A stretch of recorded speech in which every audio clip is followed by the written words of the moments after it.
Voilà, merci Bandeko Nyonso Bozalaka branché na vie et puis presque Congo TV online, chaîne même Malonga, chaîne Lokumu, chaîne Oyo la rabino d'information solo, chaîne même la rabino d'information, il y a solo Nathan réel.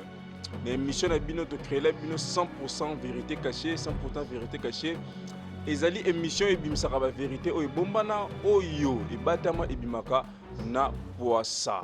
Nabi ki bozali branché belé à travers le monde sur internet au bomesana kolanda biso depuis ça rabino toujours beaucoup toujours ko s'abonner massivement dans notre chaîne qui est presque Congo TV online. Au télé rabino information en temps réel, petit rabino information il y a solo. Lelo li solo tongo tozali ko beta ma solo ya mwana mboka Moïse Katumbi Tchapo oyo azali président ya ensemble asali na mokonzi mboka Félix Antoine Tshisekedi Tshilombo lettre on a aliko lobanini lettre on a aliko manifester que azali d'accord te na ndenge Assemblée nationale et uti ko kotisa mwana mboka Denika Dima na tête seni ye na lettre on a manifester mécontentement na ye elongo na ye actualité à lettre on a et tant que les CZ journalistes na bino investigation Christian César qui koloba te ki to loba ndenge to misana koloba na bala to ye kozwa mwana mboka Samuel Mandomba azali analyste politique na ye to yeba ko décortiquer un peu to yeba comment fait-il être né salami au moment oyo mwana mboka Moïse Katumbi bazana na kati ya union sacrée ezali nzungu na bango ya famille wana ezata ba opposant parce que ye asali yango to yeba pourquoi asali loko wana et le mot décortiqué, boutique la brancher toujours notre vie et puis presque Congo TV online. Bolanda intégralité de tout sur la makambo. Moi n'amboka sama mando mambote. Mbote monsieur le journaliste Christian Zeza, général de la presse. Oui, merci de nous répondre à l'invitation à biso ya mokolo ya lelo. Motuna liboso ezali actualité ezali dominé na ndenge mwana mboka Denika Dima oyo bati ko côté na niveau seni parlement et validé. Analyse Négosala selon you. Dans un premier temps, nous préféré déjà comme vous présentez, nous avons me présenter. Ngai Samuel Mandomba Fezi, analyste volontaire politique ya mboka oyo. Na yeko na kimamba na kuta yo na question na yo na ndenge tuni motuna ya lettre ya Moïse Katumbi atindeli président de la République ou azali leader ya union sacrée bango nyonso basangani na kati ya lisanga wana. De ma part, je que Moïse Katumbi c'est un patriote. Moïse Katumbi azali expert na politique actuelle parce qu'il a une base solide. C'est un grand patriote. À mon que ma élection na 3 cycles électoraux autosali et causé ba mort et causé ba dégâts et causé ba contestation. Sur ce, à mon que to continuer bon même si azali na kati ya union sacrée. Bande konanga union sacrée to bongisa to luka to cha mutu musto aterine Edika Dimate parce que azali mutu o azo aromamboka na kao aromamboka na guerre aromamboka na bitumba yango asengi na mutu o azo kamba bango na union sacrée ba abako ko interiner yete bako ko interiner yete parce que ekozala mabe na mboka ko pele ngai personnellement na CP na idée ya Moïse Katumbi alors qui que combien il aime ce pays combien il aime la population congolaise vraiment coup de chapeau mais bango pe bazali kondima kadima po bayebi ke kadima soki azali wana ako fabriquer bango ba résultat apazana pour ça muto fabriquer bango ba résultat po bazali na bilan ya ko présenter bisoté et loko ezali ko nuire union sacrée na moment o pe batu ya parti ya IDPS ezali yango wana bazali na bilan te bazali na eloko ya sa population te makambo so ba sala mboka ezo marcher bien te yango bazali ko dinda maseke Didi Kadima azwa mutu ya seni akamba yango Moïse Katumbi abi so botie mutu wana esika wana akoku mboka ekokena kao guerre ekozala ba élection ezala toujours contesté vraiment soki eke bamoni lettre ya Moïse Katumbi ezali lettre oyo ezomema pe kimia lesangisa bato bako kosala eloko Moïse Katumbi asengi na kati ya lettre wana parce que ezali pe choix ya population nyonso aseke ba dépolitiser seni mais Edika Dima wana azali mutu oyo azali déjà proche na papa Etienne Tshisekedi et tozosenga dépolitisation ya seni tozo na posate bato ya ba politique bakota na kati ya seni il faut ezala indépendante commission à l'appui à la démocratie ezosenga te population oyo azo se retrouver te à se manifester Il y a la démocratie, parce que la démocratie, c'est le pouvoir du peuple par les peuples pour les peuples. C'est les peuples qui ont le pouvoir, les peuples qui ont le pouvoir absolu. Il y a la démocratie. Il y a un moment Moïse Katumbi pour n'engager, n'a pas ça matondo. Merci pour te reconnaître à ce que même étant être dans la union sacrée, à mon niveau dans la union sacrée, ils allaient dès que chose dans union sacrée, union c'est mabé ou en obéta maboko, ya malam peut obéta maboko, ya mabé ils faut koloba, ya mabé ils faut koloba, ya malam peut ils faut koloba. Mais vanga na tombelier, matondo mingi, va continuer idée on a porté toujours des élections en 2023, des élections transparentes, paisibles et puis ya kimia na makambo nyonso oyo esenga ya mboka na biso. Bon, les Kambotali lettres, au moins à Tekeno, mon amboka Moïse Katumbi a une probabilité belée au monde à Mokonzamboka, à Rogoya même en huis clos, même en privé, à Romon à Mokonzamboka. Pourquoi ça la lettre? Bon, ce qui est vrai que Moïse Katumbi c'est un leader. C'est un politique. Aebi Oye à Salipote à la lettre au lieu à Romona Mokonzi ya union sacrée. Fara basolo na makambo wana ba ayebi oya sali c'est un leader atali ke soki na kenango na ndenge ya kuku batu bakoloba batu bakoganga Moïse Katumbi akeko ndima aseke andima internement ya muto tozoboya na tête ya Sénat azali muto ya IDPS tika tena ça la lettre et que par correspondance à répondre. C'est ça la démocratie, c'est ça aussi être un État. Tout le monde a été porté sur la lettre. C'est normal. On a normal. Moïse Katumbi comme si Azalindo qui a union sacrée, l'union sacrée est évoluée. Asali voix est normal. C'est une procédure normale. A commis lettre à Tindi pour s'exprimer. Il y a des penser sur internement il y a Edikadima. On peut en avoir un peu de asali oyo sala batika c'est que internement n'est pas sala maté et ça la magagate président de la République azala pena moto oyo alinimboka azala pour ça que makila etanga pas makila etangi mingi na mboka na biso tout si élection 2006 tout si élection 2011 tout si élection 2018 mais tout quand même pays tout dans l'expérience au état libre élection andi maté denika dima azala interné parce que mboka ekopela moto oyo ye akoko maîtriser te akoko bomate.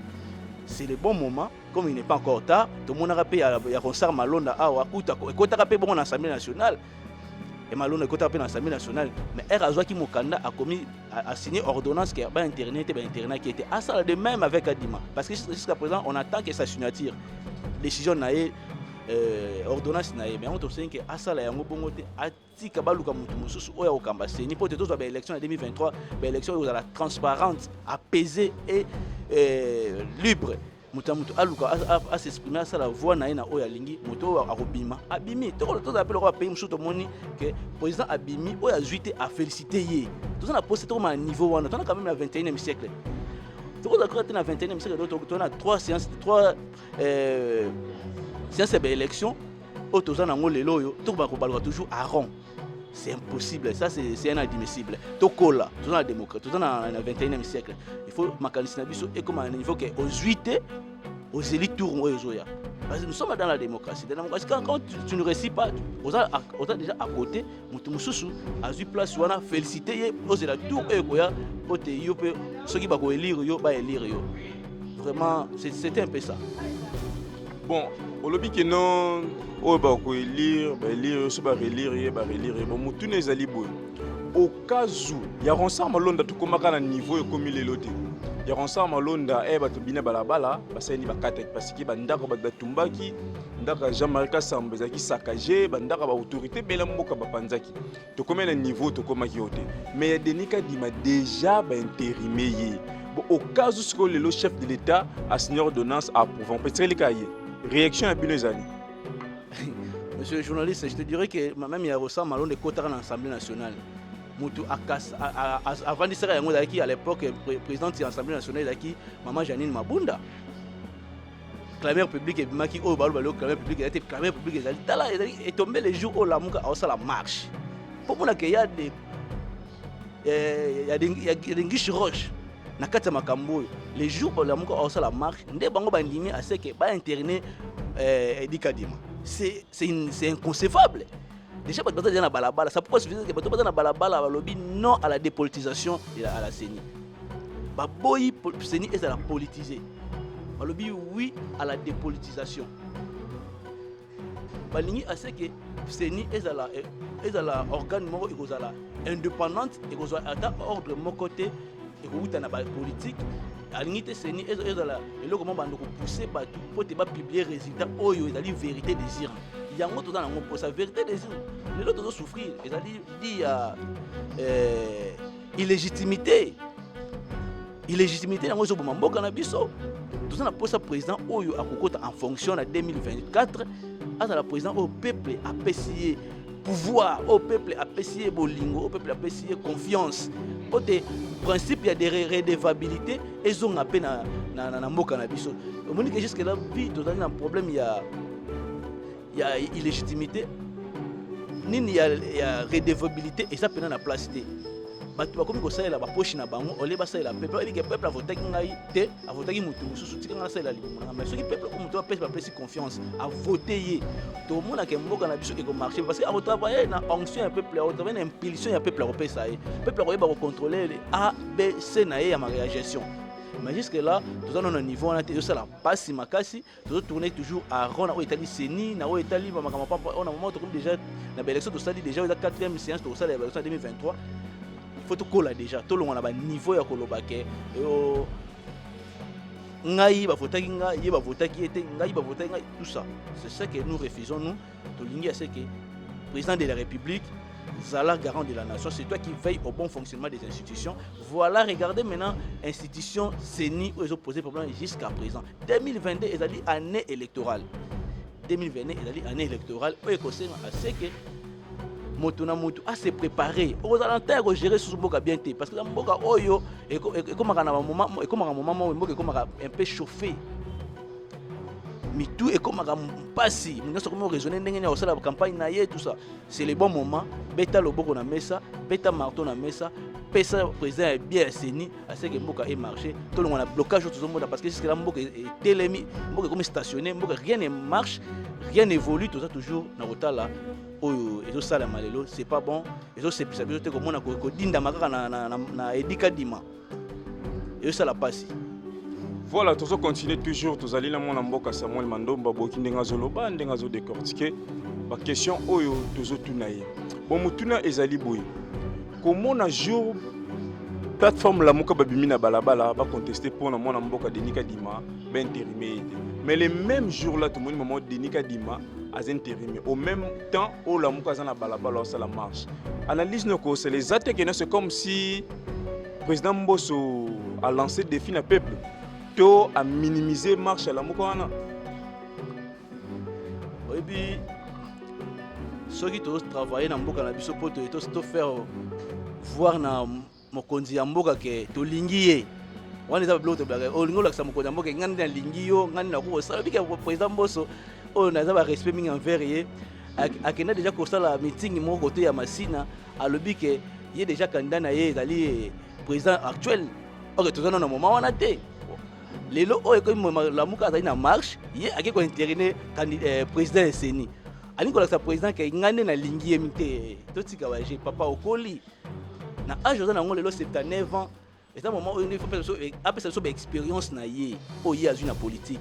Et ça biso que bino bana comme bozo bunda tala awa et tout ça la boué c'est un boutiste non c'est un ancien politique ya donc il faut faire ça biso expérience là tu sais biso ba théâtre yo ça ya biso na pour la président de pingane na lingi yo na ko sala nyoso po na yo na ko voter ko pesa ba voix mais on pesa mo doit voir peuple doit souffrir ngana monique oyo président assemblée nationale ça là ezali ko pesa image que yé aligné mboka oyo te. C'est parce que la loi de démocratie est opposition, est majorité pe est non ndeko Mbosso ils ont sentiment na ye alobi kino pona ye candidat en 2023 c'est président actuel Félix Antoine Tshilombo Tshisekedi mabeza ndaseli choix na d'ailleurs ngana omona sur le plan politique adana raison ta mukete c'est un président il y a toute une institution ezali ensemble parlement se pencher na candidat moko boy ya pour la République démocratique du Congo. Comment est-ce que y a un président de l'Assemblée nationale a eu d'avoir sa position à l'aide ni bazomona? C'est impossible, c'est inconcevable vraiment. Na ko CP na position na wana il faut azala l'église parce qu'il gère le pays. L'Assemblée nationale ils a dit pour moi ya mboka oyo. Ils a dit institution oyo ils ont géré mboka parce qu'il y a des contrôles et contrôle exécutif national comme exécutif national, il y a des gens qui gèrent Mboka, ils ont contrôlé les mandataires, ils ont voté la loi. Parce que ils ont voté la loi, ils ont contrôlé les ministres, comme il n'y a pas champ. Donc c'est dit que ce photo qui n'est pas président de la République actuelle, même ils ont marché bien. Alors c'est pas bon, on est comme aventure. Mais à comment on joue l'élection au Salama, il y a un président de Koumissa, Toko Tchaï Libanda. Toko Tchaï Libanda, ceux qui va s'entêter. Biso peuple de Libanda. Tout royal. Et là, pendant ce période, Lamouka Asuka Wanate, marche à ça qui déjà si Fayoul le Lamouka a prouvé qu'il de quoi il est capable. Attendez si fou la Libanda. Mais cette fois-ci, il faut pas ça la peine, c'est sentir. Même dans la mire, dans la chambre. Là, il va sentir que Libanda, ça ne va pas. Parce que ça est loco et ça en 2015, le 19, le 20, le 21. Tu sentais que là, il y a des gens même pas comme Libanda. Ceux qui basent par force, interner Malon, excusez-moi, et dit que par force, biso peuple de Libanda. Par sentir, par koyer, par au biso de quoi, sur quel bon nous chauffons, tout chauffer. Et puis pour te mettre, te bouter dehors. Merci. Oui, on est presque à la fin de notre entretien de ce matin. Bon, je tourne à Souka, toi avant-dernière question concernant toujours tu revendre les lots qui te décortiquer les cambotali lettres Moïse Katumbi pour mon pétali seni pour yango actualité du jour c'est ça. Yango ndé bandeko ba politique bazo potana matin midi soir yiki kizana elle na bango koyoka nezalité pour tokende. Bon ozomona te air bazo boya kena denika dimate. Bon mona te kena tozo kende pe na dans ça risque que to qui ne pe na glissement. Tout ça déjà dans jurisprudence où ils en mboka na biso. Dans la jurisprudence, il y a président senior nani si je m'abuse pas, si ma mémoire est encore bonne, nani Ngoimulunda. Papa Ngoimulunda a seni na 6 mois à organiser l'élection. Ngoimulunda ba longoni malumalu. Ngoimulunda azob seni na combien de mois pour organiser l'élection. Donc balinga les élections auront bel et bien lieu dans ce pays. Éco salement. Parce que et comme déjà habitude na biso après 5 ans tokenda voter et comme déjà après 5 ans biso peuple to changeaka to pesaka pouvoir na mutu otolingi à gérer biso. Yango to kolinga pour tu ba aventure wana te glissement et ko sala maté ko sala même pas na 1 seconde ya glissement. 1 seconde ya glissement et ko sala te. Jour où les 5 tout ça faut l'élection ezala organisée peuple nyonso akende ko voter à ça la droit civil na ye à voter et puis azonga na azeli publication ya oya voter muto ya voter ki ba pibiende mutu wana ezate ke biso de voter mutu tel mutu so abimi parce que au moni ke c'est monsieur le kola batu ya ide peso ba bi ke bazo banga pété ya ba bi ke ba élection c'est sani batikel ko zata mbala moko te na ba élection ba to ba 2006 ti to na 2018 batikala ko zata mbala moko te on moni ke bazo banga ba bi ke kadi madame na biso moi j'étais comme président élu c'est le président Félix Tshisekedi Tshilombo ancien président national de l'IDPS. Bon aux alliés journalistes et investigation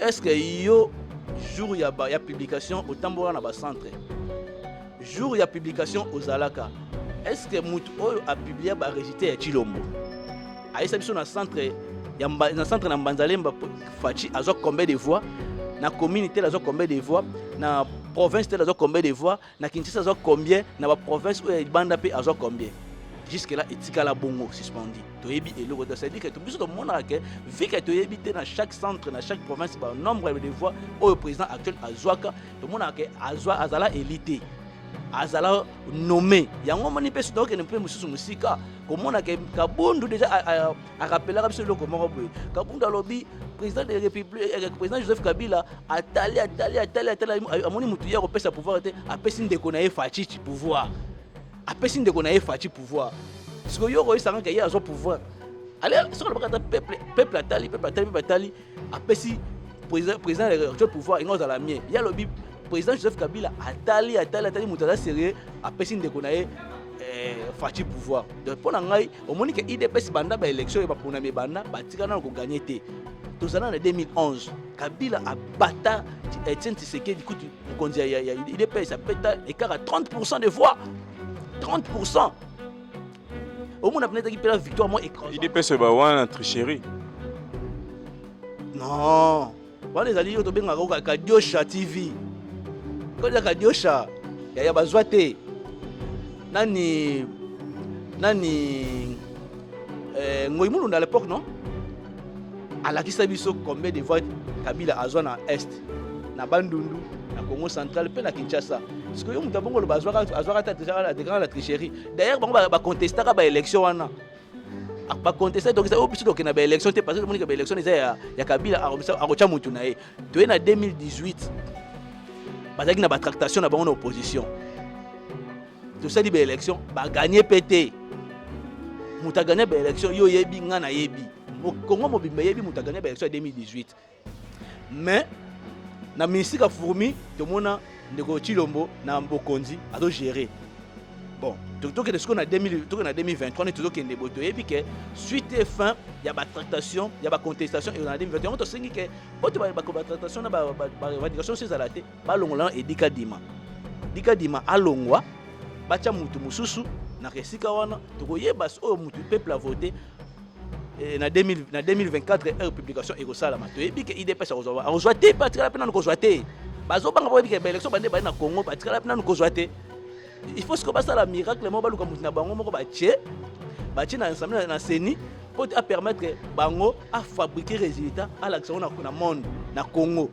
Tolite mutu a fabriqué ba élection a fabriqué ba résultat pour ça mutu a publier vérité des urnes parce que yo pena oda politique oda pena posa un jour au gérer mboka na biso mais au gérer mboka te soki ba inti valeur a mo ya boyezali soki seigneur ya malongo ezate ko dala yo pozwi na yo na ndenge oyebani na mboka oyo oyebani boy obi candidat de obi député national mais bakati ba vona pote oza mutu yanga mwana te eloko tozo boya mwana ezaka ka pona président c'est d'après pote bazali na posa Edika Dima soki Fati abimité président de la République na ba élection base à la majorité dans l'Assemblée nationale quelqu'un na bango pesa bongo Fati ko la juité na présidence bazui bazo parce que baluka majorité na Assemblée nationale pote basala baluka coalition oyo ekomema pe mboka un jour na kao na bango pe na IDPS baotala pe vision babi Fati ko zoate ya akozwate so comment babi ko zoate pour comme batikala pe na ko zoate ba voix normal yango moni bazali ko senga malonda azala wana nani Edika Dima azala wana soki Fati azuite na tête na Assemblée nationale baluka majorité parlementaire c'est ça. Voilà, merci bandeko nyonso boyoki ndenge mwana mboka Samuel Mandomba lobi ndenge a décortiquer ndenge a répondre na bamituna nyonso tutuniye porte na biso VIP Presse Congo TV online ezali ouverte ezali église au milieu du village to yambara mutu nyonso awa mu nyonso lekaka oyebana te ozala munene ozala mukie ozala mayele te ozala sage te tozali micro na biso ezala na pona bino émission na biso chaîne na biso yambara batu nyonso totala ka tendance te to yambara tout le monde vraiment eloko na lina loba ezali boye vraiment tosenga na ba députés nationaux nyonso depuis bobandi mandat oyo depuis ozwa mandat oyo jusqu'à nos jours tomoni ata ministre monte bino boko ici tomoni ata mutu moko te na gouvernement bino boko ici courant ezalaka te mai ezalaka te population azo souffrir kolia pasi banzele eza te même émission to tourner bona ba condition ya pasi na ba groupe électrogène parce que courant ezalaka te et l'autre ozé sabino bientôt là et vous à 2023 ça va chauffer. Il y a des députés qui ont fait une contre-campagne parce que ce n'est pas encore le moment. Donc, ils ont vraiment voté parce que trop, c'est trop. Le peuple a pour ça français, le peuple a pour ça vous respecter les signes de ponctuation, les français, les gros mots. Ce n'est pas besoin de population. La vente en famille n'a point d'oreille. La population n'a pas de français, ils ont aidé à côté. Dans la poste, ils ont Raison pour laquelle on a vie presque toujours 5 minutes de réflexion. Si aujourd'hui, vous, les autorités de ces pays, vous avez 5 minutes de réflexion avant de faire des choses, avant il y aurait un changement dans ces pays. Parce que vous avez 5 minutes de réflexion. Le peuple souffre. Le peuple souffre. Je répète ça. Mais bientôt là, 2023, Zokoma, Torozo temps. Autre sala to bagno mutugingani pour voter parce que c'est le Congo. Congo est bisognos, Congo est batmo ka te bazala. Le peuple souffre. Banzele zate, bato souffrir makasi à travers pays mobile. Si tout l'étendue du pays. Jusqu'à quand? Ba député bozana ministre ni beaucoup ici. Loi ni bo voter pour na peuple o. Loi ta monter l'intérêt peuple les années. Mais vous êtes là bozo ba jip bozo ba pas de bozo tambola. Résultat peuple les années. 2023 zoya. 2023 zoya, ils ont sanctionné des députés tout seul nous une mission spéciale autant que la bino va combo voter. Merci na ba diaspora nyo so boza branché bo meston Hollande biso à travers le monde. Ba tenir so monsieur la vie et puis presque Congo TV Hollande. Remerciement na Bobo Sem Love Kolo Bolingo Belé, Miss Bijou du Congo Motema Pembe, Misha Marciano Nepiangu Kendi la télévision, Jonathan Wendo na régie, ba so belé partout. Oresti Mwanimi, plus blanc que la neige, Maman Ameleka, Elvis Nchasa Gibadjo, depuis les États-Unis d'Amérique, Roli Mifuba, Papa Nanoam, Yamata.